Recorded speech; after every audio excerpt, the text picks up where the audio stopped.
أشرقت نفسي بنور من فؤادي. السلام علیکم ورحمۃ اللہ وبرکاتہ. ریڈیو HRDF میں آپ کا استقبال ہے. حضرت ابراہیم علیہ السلام ایک ایسے عظیم پیغمبر ہیں جنہیں آج بھی سیمیٹک مذاہب کے پیروکار عالمی طور پر مانتے ہیں. حضرت ابراہیم علیہ السلام کی تاریخی زندگی کی یادوں کو تازہ کرنے عید الاضحیٰ کے مبارک ایام آ رہے ہیں. عید الاضحیٰ کے دن اسلام نے اپنے ماننے والوں کے لیے دو اہم رسمیں لازمی طور پر کرنے کو کہا ہے. ایک نماز اور دوسرا جانور کی قربانی.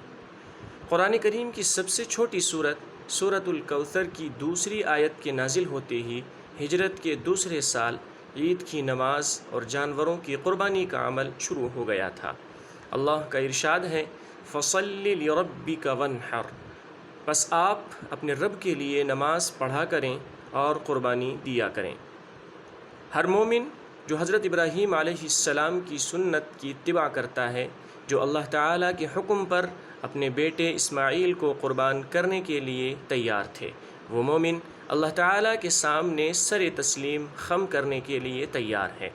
حضرت ابراہیم علیہ السلام جیسے اللہ تعالیٰ کے خلیل بن گئے تھے، اسی طرح ہر سچے مومن کو خلیل اللہ بننے کا سنہرا موقع قربانی کے ذریعے ملے گا.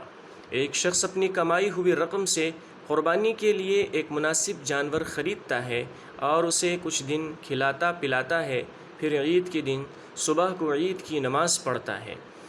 اس کے بعد قربانی کے جانور کو تیز دھار چاقو سے ذبح کرتا ہے. اس طرح ہر سچا مومن یہ اعلان کرتا ہے کہ وہ ہمیشہ اللہ کے حکم کی تعمیل کرنے اور ہر چیز کی قربانی دینے کے لیے تیار ہے.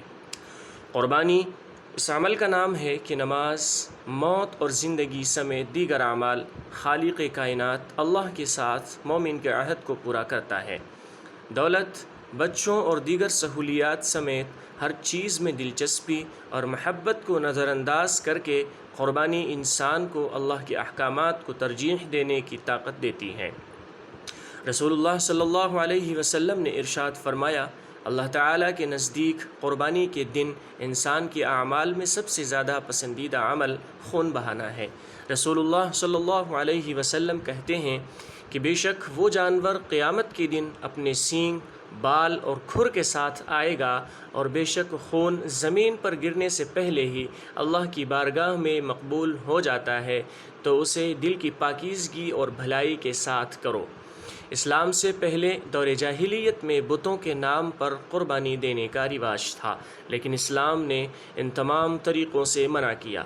پھر جب قربانی کا حکم آیا تو نبی اکرم صلی اللہ علیہ وسلم کے شاگردوں کے شکوک و شبہات کے جواب میں رسول اللہ صلی اللہ علیہ وآلہ وسلم نے حسب ذیل جواب دیا، یہ بتوں کے لیے قربانی نہیں ہے، بلکہ یہ آپ کے والد ابراہیم علیہ السلام کے ذریعے خالق کائنات اللہ کو خوش کرنے کے لیے کیا گیا عمل ہے. رسول اللہ صلی اللہ علیہ وآلہ وسلم کی قربانی کے متعلق ایک حدیث میں اس طرح بیان کیا گیا ہے، نبی اکرم صلی اللہ علیہ وآلہ وسلم نے 2 موٹی سینگ والی بھیڑوں کی قربانی کی.